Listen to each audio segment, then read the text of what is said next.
and welcome to Series 5, Episode 3 of In Suspense, a podcast and vodcast for fans and writers of crime fiction. I'm Lauren North and my co-host is Leslie Cara. Hello, Leslie. Hello, Lauren. In our last episode, we had the global bestseller, Linwood Barclay, almost got his name, come on the show, talking to us about keeping pace. If you haven't listened yet, do catch a listen, because there were some really great tips there in keeping pace and adding pace to your novel, which was really useful.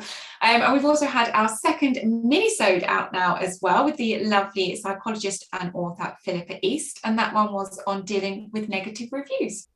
And on to today's show, where we're chatting about the delights and dangers of podcasting with fellow podcast buddies, the Blood Brothers. So it's going to be an In Suspense Blood Brothers mashup, and I can't wait. I'm very excited, but I'm going to have to be doing this a lot, clapping my hands and telling them not to interview us, because the problem with being a podcaster, as we know, is you want to ask the questions.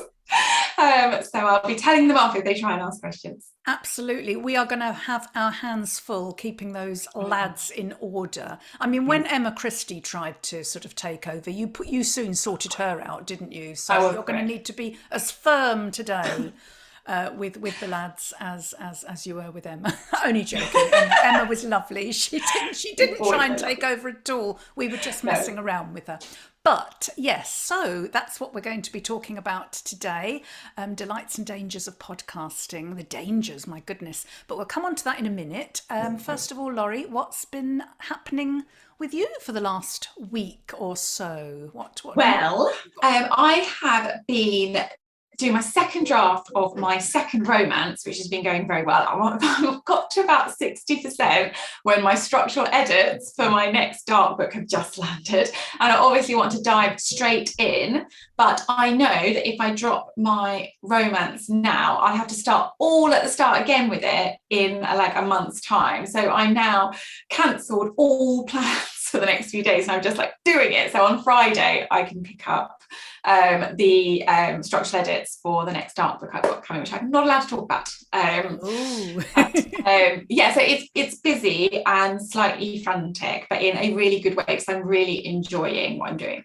Oh, that's so good. It's so nice when you enjoy it. And I think we all have to make sure that we do enjoy it, because actually writing is and can be huge fun, can't it?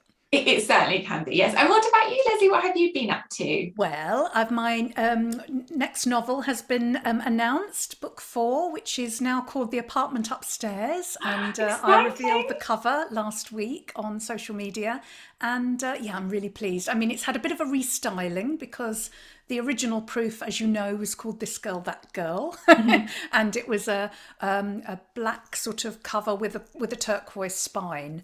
But this one's completely different. We've just, as sometimes happens, as all writers will know, this sometimes happens in publishing. Titles and covers get reconsidered. And so it's been changed, and I'm really happy with it. It's called The Apartment Upstairs, and it's out in June, so couldn't be. And it looks gorgeous. I love the new cover. Oh, thank you very much. And regarding book 5, I too have had some edits back. Well, not proper sort of structural edits as such, but I'd sent the first section of the novel to my editor, and she has. To our editor. Oh, our editor. Yes, we've got Imogen now, haven't we? Yes, she's wonderful.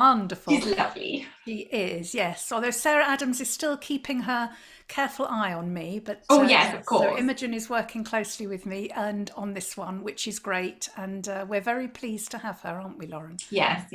And yes, so I really just needed some reassurance, because you know what it's like when you start a book, and if you don't sort of share any of it with other people, you do need some feedback. Well, some writers don't. Some writers just like to go right through to the end, don't they? But I am used to getting a little bit of feedback, and so I was quite happy to send them off and get some thoughts on that. And it's just reassured me and given me confidence to sort of that it's working, and that all the plot threads are hanging together, and I can just sort of plough on now. So I've been taking a little bit of a break while I've been waiting for those and doing all those other things that I quite enjoy doing, actually, newsletters and podcasting and reading. I've really got back into my reading now. Oh, that's so I'm good. so delighted about. I'm powering through books like nobody's business now. So Oh, you're going to put me to shame then when we talk books later. and I was thinking, because I posted another picture of my grandson Phoenix. Oh, he's so cute. He's got more likes than any other post I've done recently. So I think in future I'm going to put him on the cover of my next book. Or just pose him with the books, like I do with that with Rodney. I pose him with all my books. Everyone loves it, but he now absolutely hates it. And every time I go near him with the book, he like runs away. So it's now animal cruelty.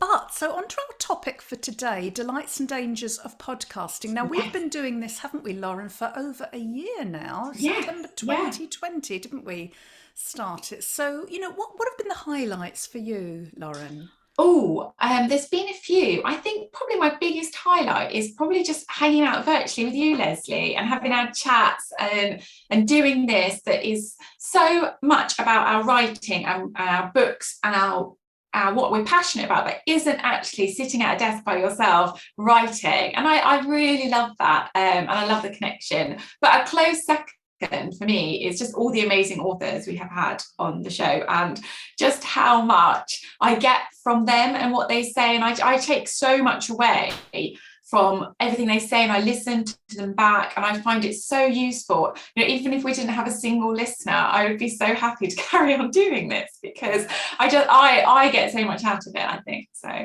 what about you?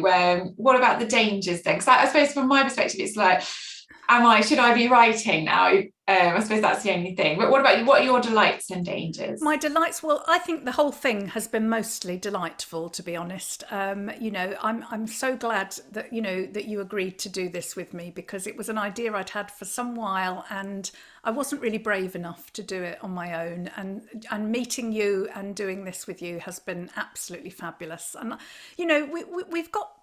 Well, I mean, we shouldn't be the judges of that, but I feel we've got better because we've relaxed more, haven't we? We have. When we started it, we were quite nervous. I used to have to get all psyched up. Oh, I'm going to do a podcast. Oh. Yeah. Whereas now it's We're forgetting things left, right, and centre now, aren't we? Yeah, that's right. But no, that's really been sort of one of the things I've loved the most about it. But also, it's so lovely to find out about other writers. And I'm always fascinated by how other writers work and how they come up with their ideas and what their process is. And also we've read so many more books than we would have read. Yeah, definitely. Yeah, so that's been great. And dangers, well, I know what you mean, that, it can take us away from the actual writing. But I think, nowadays, to be a successful commercial author, it's about more than just the writing, isn't it? And it is about the networking and doing these other things. And podcasting has enabled us to make some great contacts. And, I don't think there are any dangers as such. Although, of course, we will probably be best placed to talk to our guests today about that and see what they think, whether there are any dangers. Although I have a feeling they're going to think it's fun as well. I imagine so, and I'm looking forward to hearing what they've got to say about it. I certainly am. So our guests today are authors Sean Coleman, Chris McDonald and Rob Parker, who together are the Blood Brothers. Yay! Welcome, Chris, Rob and Sean, to In Suspense. We are delighted to have you on our show today. And, it's a bit like having when the cast of EastEnders pop into Holby City or something. Crossover. Not that we're at quite that level of fame yet. Not quite, but almost. Are we Holby or are we EastEnders? That's what I was. But our topic today is the delights and dangers of podcasting. So I'm hoping it's going to be a really interesting discussion. So before we crack on, let's introduce you all properly. And I'm going to start with you, Chris. Chris McDonald grew up in Northern Ireland before settling in Manchester via Lancaster and London. He is the author of the D.I. Erica Piper series, A Wash of Black, Whispers in the Dark, and Roses for the Dead. He has also recently dabbled in writing cosy crimes in the shape of the Stonebridge Mysteries as a remedy for the darkness. He is a full-time teacher, husband, father to 2 beautiful girls, and a regular voice on the Blood Brothers podcast. He is a fan of five-a-side football, heavy metal, and dogs. That's me in a nutshell, yeah. I feel like so Rob's much. giggles giving me the giggles. It's just, like when you know someone quite well and then you hear him like described so beautifully. It's like, oh, it's my friend. Well, it's your turn now, Rob. So Rob Parker is a married father of 3 who lives in a village near Warrington. His latest crime thrillers are part of the 30 Miles trilogy, which feature the Northwest criminal underworld and a hero, Brendan Foley.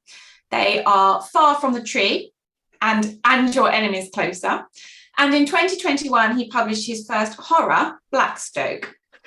Rob writes full-time, as well as organising and attending various author events across the UK, while boxing regularly for charity. Passionate about inspiring a love of written word in young people, he spends a lot of time in schools across the Northwest, encouraging literacy, storytelling, and creative writing. He is also a co-host of the For Your Reconsideration film podcast and a regular voice on the Blood Brothers Crime Book podcast. And last but by no means least, Mr. Red Dog Press himself, Sean Coleman. Sean was born in the UK and raised in South Africa, where Sean developed a love for reading and writing novels in his early teens, thanks to 2 incredibly passionate English teachers who infected him with their love of words and stories. Over the intervening years, he has written film and television drama, cross-platform series, an interactive children's storybook, and even a graphic novel series. He finally found his niche as a thriller writer when he was asked to write a novel as part of the cross-platform project Net Wars. His first book, The Code, was published 6 months later, with the sequel Downtime hot on its heels. There was no going back. Since then, The Cuckoo Wood, A Hollow Sky, and On Stony Ground have all been published. He is obsessed with crime, mystery, and thriller stories, especially those with a fresh or surprising angle. He has now settled in Cheshire, where he divides his time between writing his novels, walking the red dogs, and running Red Dog Press. So welcome the 3 of you to the show. It's so lovely to have you on. Thank you very much. And I'd like to start off by asking you about the Blood Brothers podcast and how it came to be. Whose idea was it? I don't know who wants to go first. It was technically none of ours, really. Red Dog Press at the time had just taken on a PR company to try and bolster our reputation. We just were going into the first lockdown, and the Sunday Times had got in touch with our PR agency to ask if any of our authors had a podcast, and could they feature it at any point in the Sunday Times. Because lockdown meant that loads of authors were suddenly doing podcasts and everything else, and I was like, yeah, I think a couple of people did. Let me look around. And then I texted these 2 fellas and said, lads, do you think we can put something together? And then we whistled that the name of it and the themes of it. I think when we did the first episode, it was very structured, and we had all sorts of sections and bits and pieces, and basically all went to crap thereafter. Yeah, it came from basically blagging that there was an existing podcast. That is 100% accurate. It was a very quick text from Sean. The Sunday Times wants to know about people who do a podcast. Shall I say we do one? And then bear in mind that we'd only really met each other the month before. Yes, yeah. And I had COVID, so I wasn't necessarily thinking clearly when they asked. I had COVID for the first time then, so that was fun. I love that it just became about like that. Yes, we can do it. Let's do it right now. That's so funny. So our topic for today is, of course, the delights and dangers of podcasting. And we're going to talk about the highlights to start with. So what have been the delights of podcasting for you all so far? Do you want to start, Rob? You look like you're going to have a little giggle there. No, I need to. I'm giggling about. Well, I'm already giggling, obviously. Well, I'm giggling a little bit about a bad one, so let's go. Oh no, we've got dangers coming up. So we're just talking I'm going to delight. holster Don't that jump ahead on sidearm for questions. now. Oh, the positives are so abundant, really. I mean, once a week I get to hang out with these two guys, which is unbelievable, and then we usually get to throw an incredibly inspiring author in the mix as well. I mean, there's nothing not to enjoy about it. It's been honestly, when I know it's in the diary, and thanks to Chris's brilliant organizational skills, we do have a diary and it updates regularly, and I can see it. It's like, oh cool, on Monday night we're chatting with so yeah, there's absolutely no downside to this. It's just been a joy from minute one. What about you, Sean? I think exactly what Rob's saying, but I think also it's been, when you sort of, I think a lot of writers talk about that sort of imposter syndrome and everything, and not sort of feeling like you're smart enough to write the books. And sometimes we're talking to some really big name authors who we've read and looked up to and really admire, and all of a sudden they're sort of talking to us as peers and equals, and you're like, that feels weird.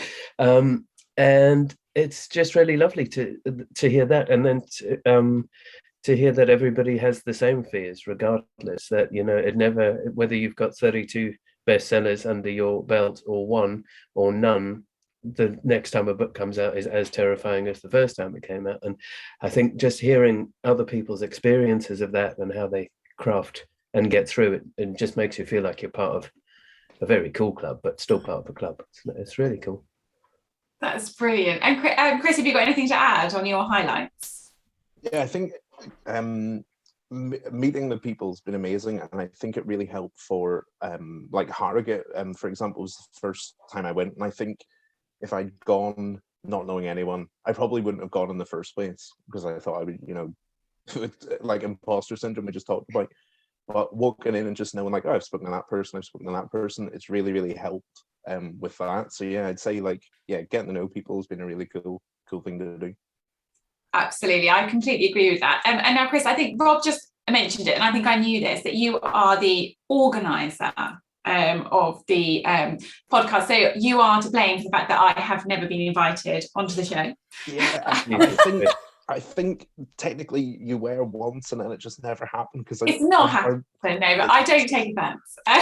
You really should take offence.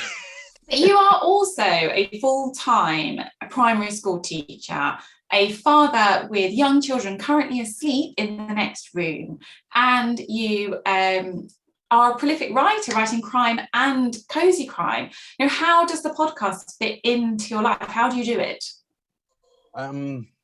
Well, I really enjoy doing it, which I think helps. I think if it felt like a drain, it would be really hard to keep going. And there are definitely some weeks where, like, I've not been able to do all my planning, or there's been extra marking where I find it really hard. But actually, it's an hour where I feel totally inspired every time I talk to them. So it's like, if I feel tired before it, or I'm sort of struggling to fit it in, I think that the benefits outweigh the work that falls. If my boss is listening to this, work comes first, obviously.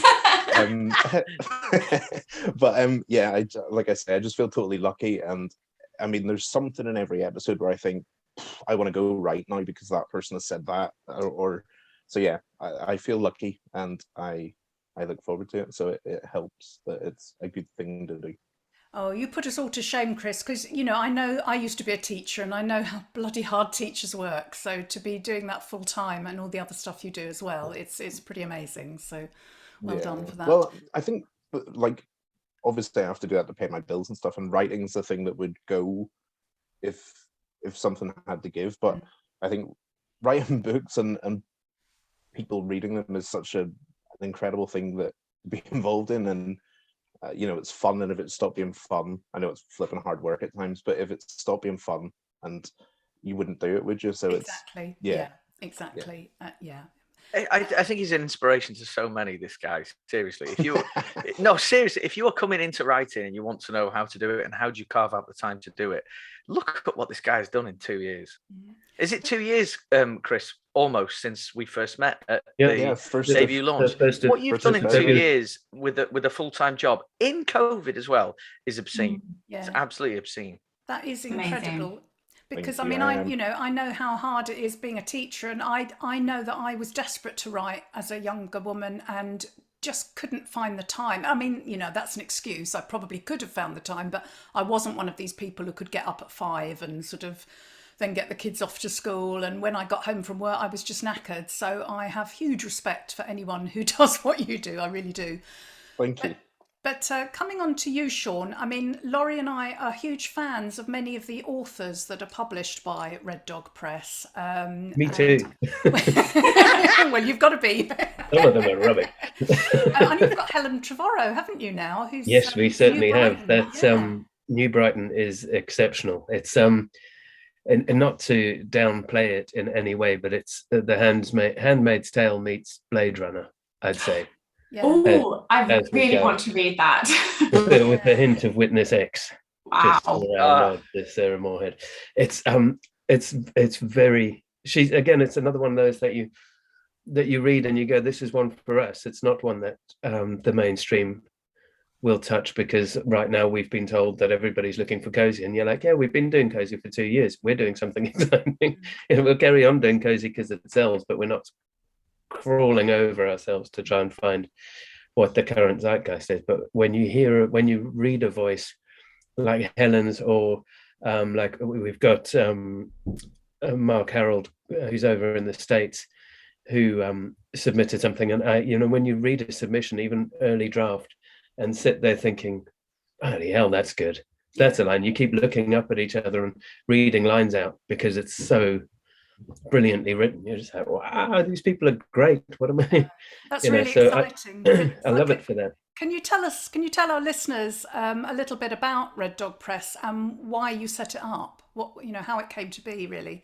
Yeah, I mean, it sort of came about, I think, like I said, like you mentioned in my intro there, I'd fallen into writing novels and found I really enjoyed it. Having been film and TV and sort of battering at that door for years. And I had a German publisher for my original novels, The Code and Downtime, and they had taken on The Cuckoowood as one of a series of 3, the Alex Ripley series. And Alex Ripley was a character who'd been with me for 20 odd years in different forms. It started out as a film character who's going to be played by Gabriel Byrne. It was just the most ridiculous character that's sort of gone through this whole thing and suddenly ended up becoming who she is now, and all the better for it. And the German publisher put it out on the 10th of April 2018, and a week later, and I'd heard nothing at all. They'd done no PR. There was a whole promo set schedule, and they'd been brilliant about red carpet events and everything for The Code and Downtime, and then there was nothing at all. But there'd been a whole schedule, and I was like, and my editor had gone absolutely silent. So I was like, right, it's been out for a week. What's going on? And she came back and went, sorry to tell you, we all got made redundant today. And they're closing the English language arms. They'll keep publishing the short cozies because that works for them, but the long form novels they won't do. And you're like, but you've just published it. It's been out for a week. Nobody else is going to touch it. And I touted it around loads of publishers, and sure enough, they were like, nah, it's already out in ebook, and it's it's not for us.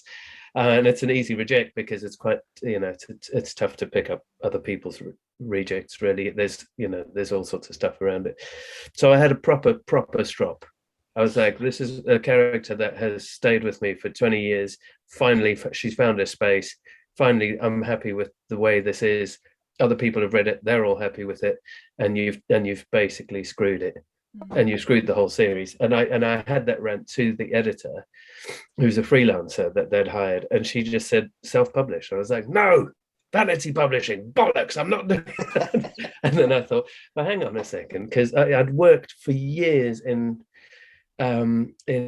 digital entertainment, so doing the red button stuff alongside game shows, and doing all the sort of digital marketing around stuff, and putting TV shows on for Sony and Fox and everything on online platforms as those were all evolving, before Netflix and before Wikipedia and all of that. And all of that had involved finding audiences out of nowhere for niche stuff that was never going to make it on the mainstream. And I thought, actually, that's just indie publishing, isn't it? And I've got the skills to do that.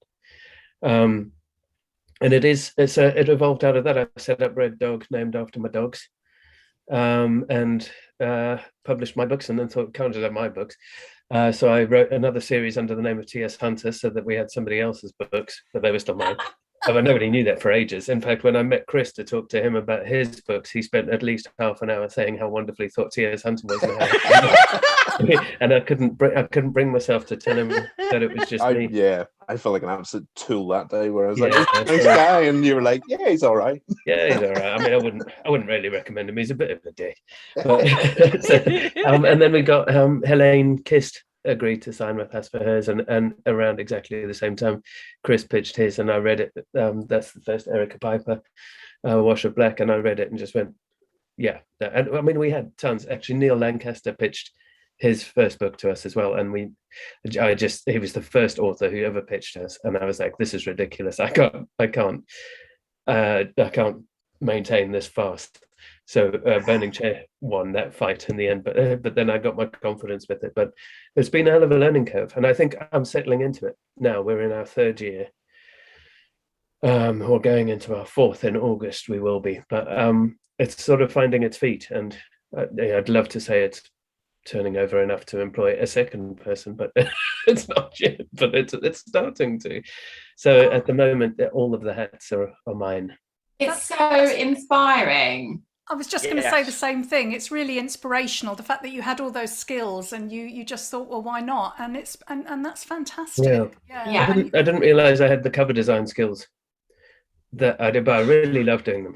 That's my favorite bit of it. It's amazing that you do so much, and you're such an established publisher. Like, I didn't realize you'd only been going for 3 years. I would have thought a decade at least, with the number of authors you've got and the type of work you produce. As Leslie said earlier, we are such big fans of all three of you, and other. It's really lovely to hear, because it's sometimes you just think, what am I doing? Especially when you just want to carve out some time to do your own writing, and then you just you're putting commas and full stops in.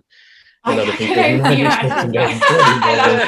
just put his hand up there for anyone who's listening. I was just going to ask you, Sean, how you manage to fit in podcasting into your busy schedule, because with your own writing and all your Red Dog Press responsibilities and editorial functions and podcasting, how do you manage that? I mean, I try, because I've got the family as well, so I try to stop work.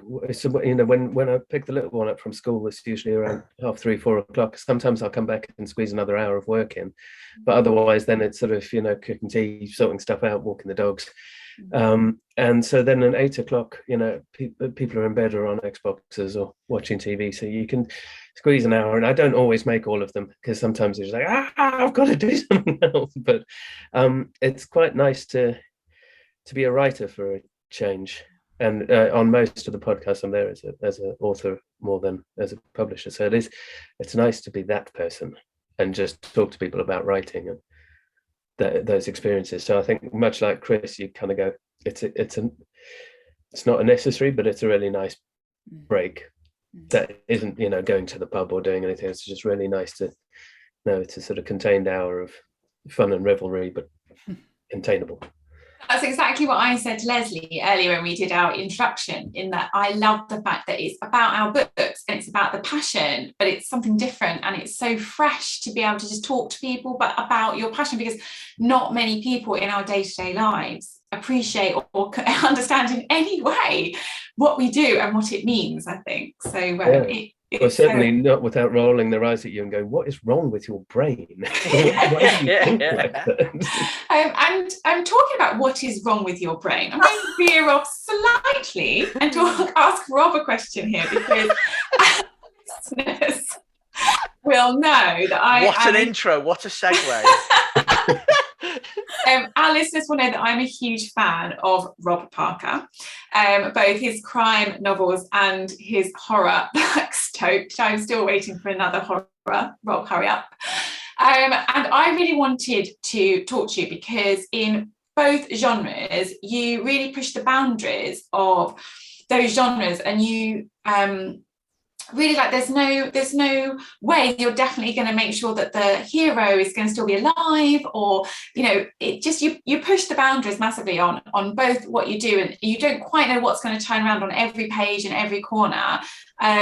So I just wondered, is that a conscious choice of yours to push those boundaries, or is it just the darkness coming through? I find that honestly, like you've made my day with that, because it's never been a conscious effort to push boundaries. I just realized sort of not fairly early on, because I realized there are 9 books out there with my name on them now, and so there's no flash in the pan overnighty stuff where I'm concerned. But I realized sort of after doing dipping my toe in, and I got to like maybe book 3, and it was like, I really don't like it when fiction's got a neat bow on it. And I know Chris and Sean will have heard me say that phrase so many times, because as a reader, I like to be challenged. I like to be put in really, horrible situations, like exactly, if I could talk about your own books, like Leslie the Dare and Lauren, you're Safe at Home, like put me in the sickest positions as a reader, like just I don't know what to do. And that's where I want to be as a reader. I want to be challenged, and I want to look at myself. I want to sit, like what I'm reading, I want to hold up a mirror to myself and go, right, Rob, in this situation, what would you do? What would you be like in this situation? So our topic is, as you know, the delights of podcasting, which we've talked about. But what about the dangers? I mean, aside from Rob giving spoilers that need to be edited out, can any of you think of any? What are the dangers? I mean, we were talking earlier in our intro, Lauren and I, about sort of possibly taking us away from writing, but then I sort of said, well, as commercial authors, it isn't just about the writing, is it? It's about other things. But what are there any dangers to podcasting? Who should we start with? I mean, I think some of the things that end up happening happen. Sometimes you'll just say something and go, "Oh no, we shouldn't be saying this now." Yeah. And when we first started, we played a version of the 1-star game. And Chris was very determined that we weren't going to read out the 1-star review of the author that is. And who was it who said that she wanted it read out? I can't remember who it was. Yeah, it was read it out. She said, "Oh, just read out the most recent 1-star," and it was an extremely, I love Shari. I love her work to pieces. And then this review was just horribly incisive. It wasn't one of those like, I couldn't take this book to the toilet because it was too heavy, 1-star. It was not like that. It was like, the characterization wasn't up to scratch. It was a bit too long. Some of the prose was a little weighty and all this kind of stuff, none of which I agreed with at all. And it was just, oh my God, this is actually a really incisive review. And she wanted me to read it all out, and it was awful. Me and Chris were like, right, okay, ixnay. Yeah, it was like 300 words of just. Oh no! There was a little bit of tumbleweed that sort of made the game a bit flatter, didn't it? It was a little bit. And again, Rob, there was another time where you talked about a dream you'd had about Mike Craven, I think it was. Yeah. We're all getting a bit worried now. We are. We're going to be cutting it. These aren't the dangers. No, these are the joys, the live stuff, because it's live. That's the thing, So you've got to take the rough with the smooth. Oh, no, it's not live. Sorry. You can edit it if you want. I mean, there is a lot that's been edited out, but sometimes it's like you have to look at yourself and go like, look, is this funnier if I keep it in? For the audience, like, is it funnier if I do that? And even if I look like a Burke, like, I'm like, yeah, of course it's funnier. They'll much more enjoy that. So yes, I had a dream about that. Sean, you've got to say it. I can't say it. I can't bring myself to. No. Well, one of you's got to tell us now. Come on. It was about we were at a festival, and we ended up nearby family home. Daring each other to go to the toilet in teacups in the family house. But not number one. Oh God. Oh, who did I tell? It was Adam Simcox. Yeah. Hey Adam, only just met you. How do you like this? Yeah, so I think maybe one of the biggest dangers for us is that sometimes we're a little too honest, and then people kind of go, oh God, this isn't what I was expecting from this book. I thought we were going to talk about my book. Yeah. I think the danger is having Rob Parker on the podcast. But also the delight, right? Yeah. I think many books, I'm sorry. One of the dangers, I think, is when someone isn't that up for a laugh, and they didn't quite get what they bargained for, and it has become. There haven't been many, I don't think, but yeah, it's a bit excruciating when it's like we're trying to be ourselves, and it's like just talk about my book, and that's it. Yeah. If someone hasn't listened to the show and then comes on, that could be a little tricky. So it's been booked on by a publicist and is on a tour of publicity, and then gets us three clowns making our way through 4 Sometimes pages. that works massively to our advantage when they come on and think they're expecting a really stale sort of experience, and they get something that's not that. I'm not saying that we do what we do, and good or bad, it's what it is. But if they vibe with that and that works, that's great, and that comes up with a really nice episode.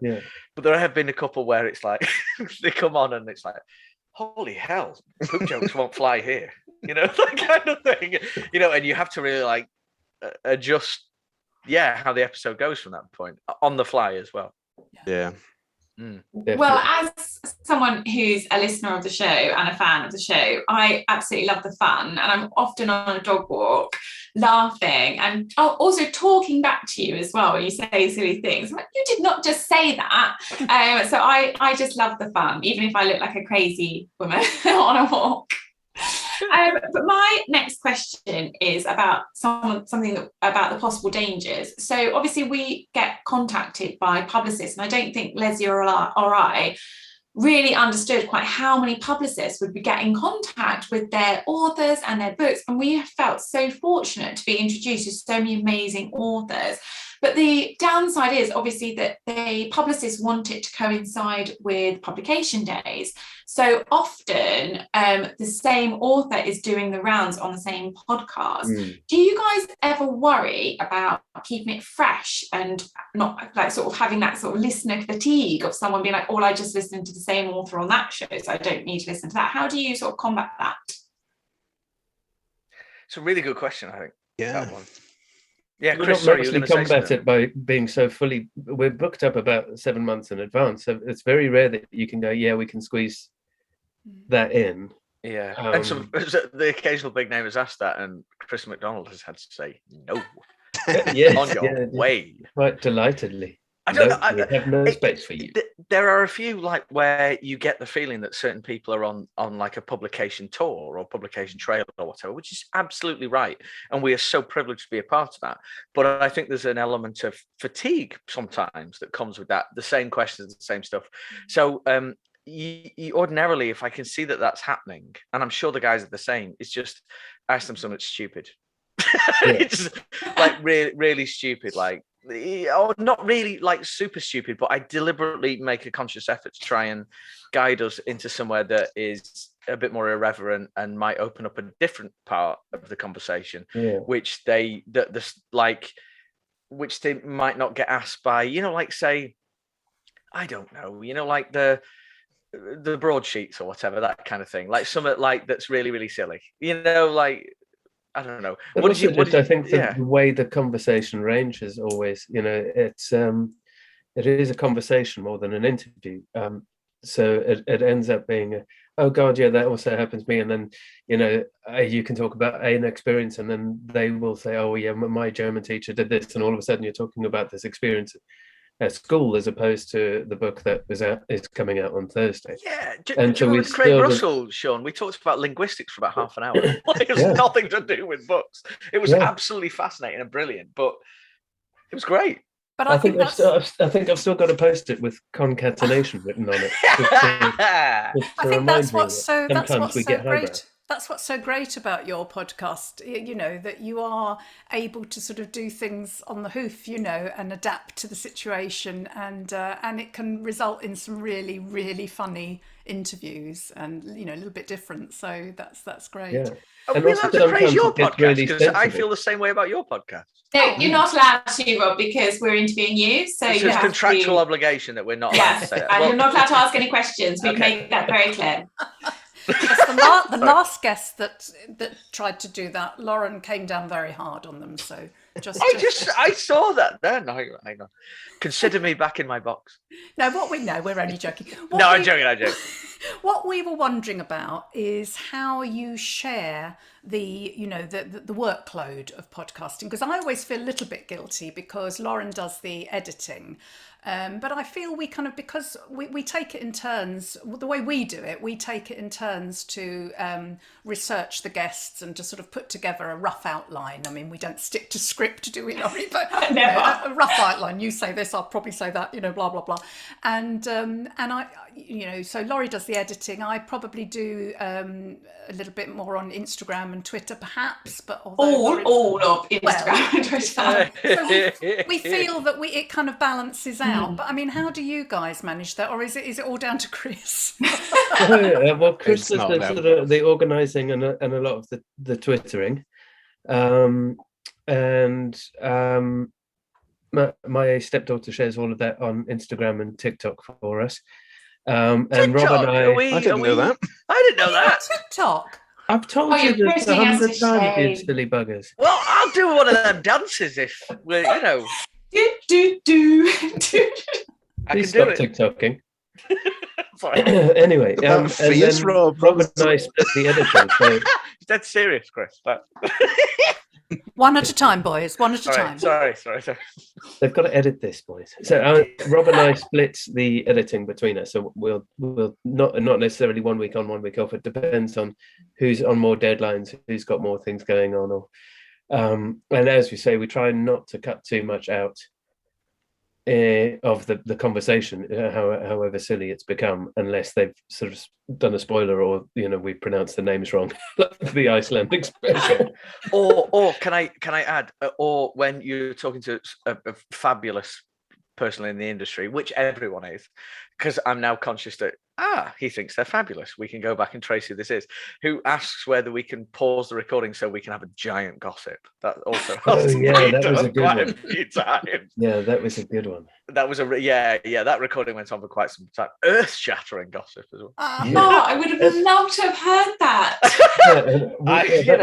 That was a massive bit of trust that to stop. I know that we'd stop recording. So it tends to be sort of fronting and backing, and then I do all the uploading, and as I say, Chris does the promoting.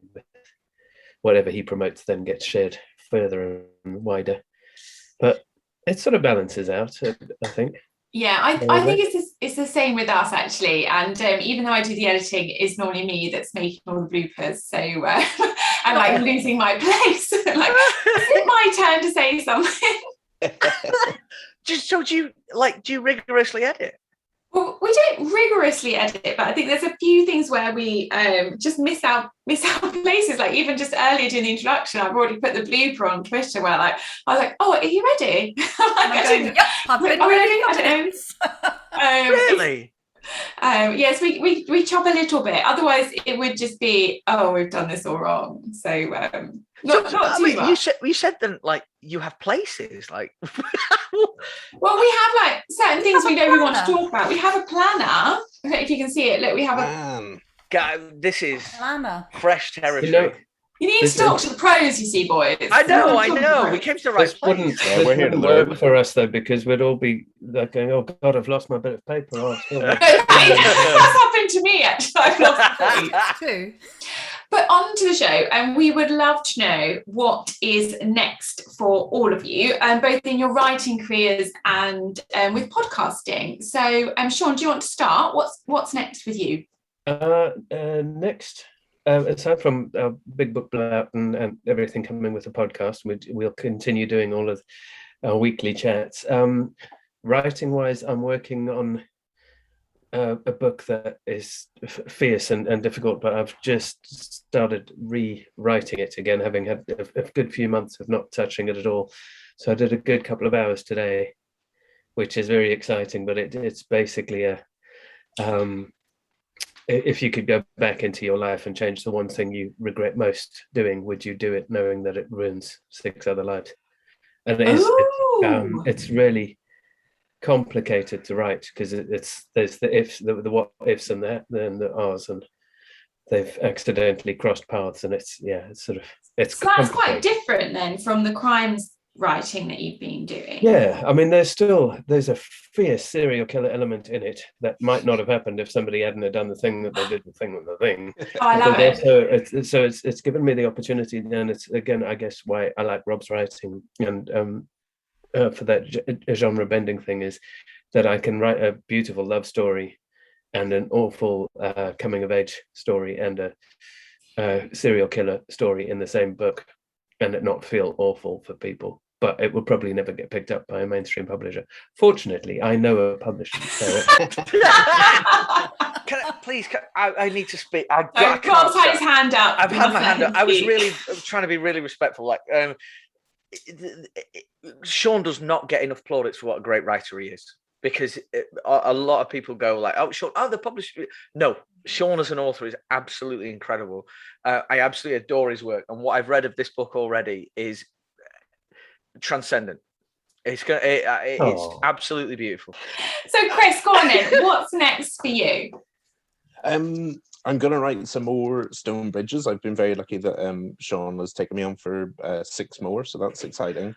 And just last night I finished something completely different where you can't swear in the cozies that I write, so I wanted to write a dirty, like, messed up, violent novel. So I've written, it's about a private investigator in America who is sort of down his luck and takes on like a security job that's beneath him, and sort of gets caught up in a missing porn star and gang. I've really enjoyed writing it, and yeah, I think you may have to let it come out under a CJ McDonald or something, so that yeah, the lovely dears who do like the cozies don't. Oh, I love his. I'm really worried because my friend from home's dad is a minister, and he's read everything that he buys everything. Yeah, so I'm really worried about him being like, what?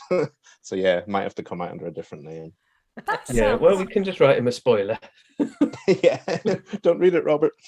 That sounds really exciting. I'm quite interested to read that side of you, Chris. I'll fire it across to you. And Rob, what's next for you? It's a juggle of really what can be said and can't be said. Well, firstly, I've read a bit of that thing Chris was talking about the porn star and all that kind of stuff. It's absolutely superb. It's absolutely superb, and it's an absolute constant privilege to hang out and be friends with such inspirational people and what they're doing. For myself, obviously, And Your Enemy's Closer came out a handful of weeks ago, and off the back of that, Audible have said, "So when can we get the third one?" And I said, I was aiming for like May time. They said, "Oh, good, because we had June in mind." So I've got to crack on with that one. I'm out on submission at the moment with something entirely new. I've got an idea for a new. Well, no, sorry, I've not got an idea. I've done it, but it was written last year, and it is incredible. Oh, thanks, Chris. What is it? I need to know. I can't tell you the title, but I can like vaguely pitch it if you like. No, don't if it's going to get in the way of your submissions or anything. No, it won't at all. It won't at all. So you know, you always get that. You read those stories every now and then in like local newspapers about, you know, like a 72-year-old cop who just can't stop or whatever, and he chased down a burglar or whatever. What if in a small village there was this guy, but he was sort of forced, like not wanting to be forced out by younger members of the force, but they keep giving him the terrible jobs, and he's a special constable. You know, he's had a 50-year career in the police. What happens if he gets then a phone rings and he's asked to answer, and it's a little girl saying, "My mummy and daddy are out at the pub and I've woken up, no one's in the house, and there's a monster in the garden." And he goes round to pop her back in bed, but then the security light blinks on outside, and what happens if he does see something he can't explain? Oh, I've got goosebumps. And then, so yeah, I've had an absolute blast with it. It's brilliant. Hopefully, again, you know, it's so hard. I don't know what to say. But I've had such a good time there, and I really hope you will be able to read it soon. Exciting, very exciting. Thank you. We hope so too. Yes. Now it's time for our fun question, and that is, what is the funniest thing that's happened to you guys on the podcast, on the Blood Brothers podcast, or because of the podcast? Should we start with you, Chris, maybe? I don't know, I'm looking that way, but you're probably in somewhere else when this comes out on the... I'm between you. The funniest thing I think was we started with this 1-star game, which Leslie, I think you played when you came on. Yeah. And in the first ones, it was like a book, and you had to guess what it was from it, and it was good. But then Matt Veselovsky came on, and he played a game, and we play it every week now. And we mention his name every week, where he looked at what our 1-star reviews were, and then he looked at what else that person reviewed, and honestly, it was like the funniest. I remember the back of my head hurting. I was laughing so much at it. So since then, we've done it. We've done it every week, and it has been. I've loved it. It's the best thing to do is to laugh at your 1-star reviews, isn't it? It's the only way. Oh, yeah. Rob, you had a belter this week, didn't you, Rob? I was burnt to a crisp. Oh yes. And then you were burnt in your comments by your fellow authors. Honestly, what was it? Went on, this is for the audio book that just came out, like went on 7 hours too long. And then I look back, like, I'm sure it's, 7 hours, 3 minutes. What, 3 minutes were okay in that then, I'd really love it. It was just like a random 3 minutes in the middle. Maybe 3 minutes of silence at some stage. But back to the question, funny things. Any more funny things that have happened because of or on the podcast? Yeah, I remember.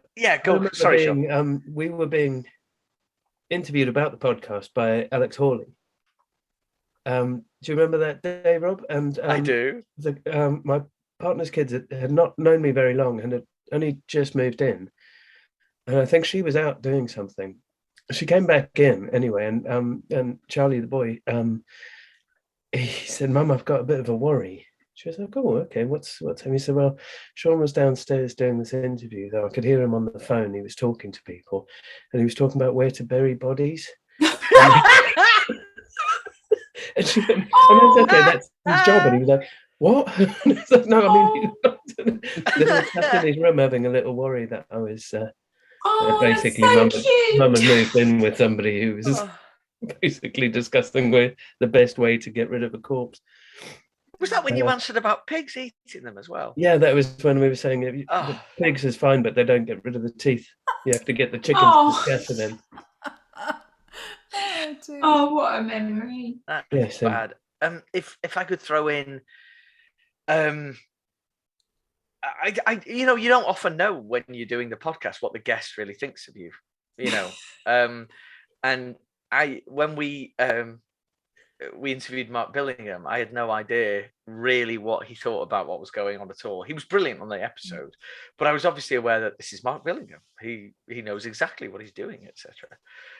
He's done this billions of times. And then I saw him at Harrogate, and I was too nervous to go over. And then until I saw him out the corner of my eye, and he was looking at me like that, and he went, you, and he pulled me in like that and gave me a big hug. I was like, we're going for it. We're going for it. And that's more of an example again about just how positive the whole thing is, really, I think. It does make me laugh. I think, like we said at the start, how far we've come in this podcast. And I just think back to poor Steve Watson at the start. Our very first episode was SJ Watson. And we were like, we don't know what we're doing. This is our first time. So just bear with us. And then at the end, when we were like, now we're all going to say, In Suspense. And his face was like, I'm not doing that. We're not doing that. When I watched that back, I cringe. Don't watch it back. Don't ever watch it back. Yeah, so that's probably my other funniest moment. But before we close the show, and we do need to close the show, I'd love to continue talking to you for another hour. We always like to ask our guests what books they're reading or what they're recommending. So could you all give a little shout out to what you're currently reading? Chris, do you want to start? You just reached for a book? I have just reached for something. Well, I finished a book called The Stranger Times by C.K. McDonald, which is set in Manchester, and it is so funny. So check that out. But I'm reading And Your Enemies Closer by Mr. Rob Parker. You guys. Everyone, I haven't got one. I'm really struggling to put it down to the thing that I am walking to school, and it only takes about 7 minutes, so I can fit in one chapter on my walk because I've got it on audiobook as well. When I get to school at lunchtime, I read the book, and then on my walk home, I listen to it again. So I'm literally in that world all the time. And as much as I can't wait for it to finish so that I can find out, I really don't want it to end. The guy is a talent, and he should know it. So Rob, I'm telling you right now. You make me sick, Chris. Thank you, man. Lauren, I know I'm not the guest, but can I go next, because I want to follow on from that, because I'm reading this and I'm just over halfway through, and honestly, Rob, it is absolutely fucking fantastic. Oh, I'm really thank you so enjoying much. it. Sorry about the swearing then, but it was no. Thank you both very much. I mean, if you'd said to me that I would find, because normally if you said to me, read a book about, criminal gangs in Manchester and Liverpool, I'd say, no, not my cup of tea at all. I won't like it. It's just brilliant. I'm really loving it. Fantastic. But anyway, sorry. How much I appreciate that. Thank you. Yeah. Thank you. I mean, I read it quite a while ago now. It was a year. You read it a year ago, Sean. Yeah. And I think what I love about it is that in the trilogy that sort of the family tensions and the way that all tears apart is there, and then this just takes that to a whole new level. And then it's as you say, it sort of pulls you out the genre, but it's really it's characters being pulled to the nth of where they should be, and it is brilliant for that. It is amazing. In ways. And Sean, what else have you been reading? Well, I'm heavy in reading. We recently reopened submissions, so we've had when we didn't publicize it, but somehow we still managed to get 5 or 6 a day. And there've been a couple in there that are really quite spectacular. And then of some of our authors are sending in sort of new stuff that they've got on the way. So John Baldock, who wrote, or Evan Baldock, as everybody knows him as the author, who wrote Bang Bang You're Dead, has just submitted a follow-up of the absolutely ruthless vigilante granny that is Gloria, who went around killing all the gangsters in Bang Bang You're Dead, is back in style. And I've just been really enjoying being back with that character, which is nice, because it was never intended to be something that he wrote a sequel for, and he's written a couple of other books in between that we've passed on because we're not the right publisher for them, not because they're not good books, they're brilliant, but just feeling you back in that little space with Gloria again. You're like, hello dear, sorry you're not well, but I'm glad you're back on. It's great. I love that part of it. So I don't tend to get a hell of a lot of time anymore to read a lot of things. We've got this week Lucy Foley's The Paris Apartment come in. Ooh. And you can see the foiling, but look at that cover with Paris on a key. I'd look around for mine, but I haven't been sent it. Oh, well, I'll flick through it. It's looking very enticing. So amazing. And Rob, what are you reading at the moment? Well, I literally just this afternoon, I've just finished Death in Kabul, which is coming from Canelo, I think, very soon, actually. End of this month, I think. That's very soon. Very, very soon is when this book is coming out, sorry. It's by Alison Belsham and Nick Higgins. It's a cracker. It is smash bang, whip smart, stellar. Awesome. And I've now, I'm actually now reading Nita Prose's The Maid. Oh, yes. Yeah, which is, I think the main character of this is, it's so original. She's invasive, like in your head, like I can't get this out. And that is shaping up to be absolutely amazing as well. So yeah, it's a good time to be a reader. That's amazing. So I've got a few books to mention, because I feel like I've been doing my research. But my first one is, of course, and Your Enemy's Closer by Rob Parker. I won't go into too much because it has already been raved about far too much. But it does really push the boundaries. And there was, I mean, in both your books, Rob, I listened to them because I think the audio narrator is amazing. Is it Warren James? Warren Brown. Warren Brown, sorry. I just think he's phenomenal. And I gasped. In both books, there was many gasps. I was like, you did not just do that. Which I loved. I've also just finished The Curious Dispatch of Daniel Costello by Chris McDonald, which was my first dally into cozy crime, and I was not disappointed. I absolutely loved just the humour and the characterisation of those boys. So that was an amazing read. Or listen, I should say I listened to it, so thank you. And now my next list, I'm currently listening to The Cuckoo Wood by Mr. M. Sean Coleman, which I'm really enjoying. And it's one of those things about podcasting that I probably would never have started it had you not been coming on the show. And I'm just loving it. I'm so intrigued and I can't wait to find out what on earth is going on. And your character, Alex Ripley, is just so amazing. So a fantastic book. Well, very, very sadly, that's all we've got time for today. It's been an absolute pleasure having you three on the show. We've really, really loved talking to you, and it's just been great. I loved every minute. It's been a delight. Thank you for having us. Thank you both so much. Yes, thank you. I mean, if you haven't listened so far to Blood Brothers podcast, do give it a listen because it is amazing and very funny. And you will be talking to yourself and laughing out loud on dog walks though. So that's a warning from me. On our next show, we have got the amazing Nikki May, a debut author, talking to us about diving into the deep end with her phenomenal book, Wahala, which was, I think Leslie and I both really enjoyed. And Chris is nodding. I feel like you guys have had a little read as well of this one. We've also got, don't forget, our minisodes coming up. Our next minisode with Philippa East will be talking about coping with public speaking and networking events, which is a fantastic listen. But for now, for everybody, it's goodbye from Rob, Chris and Sean. Goodbye. And it's goodbye from Laura North. And it's goodbye from Leslie Cara. Goodbye. Bye. Bye.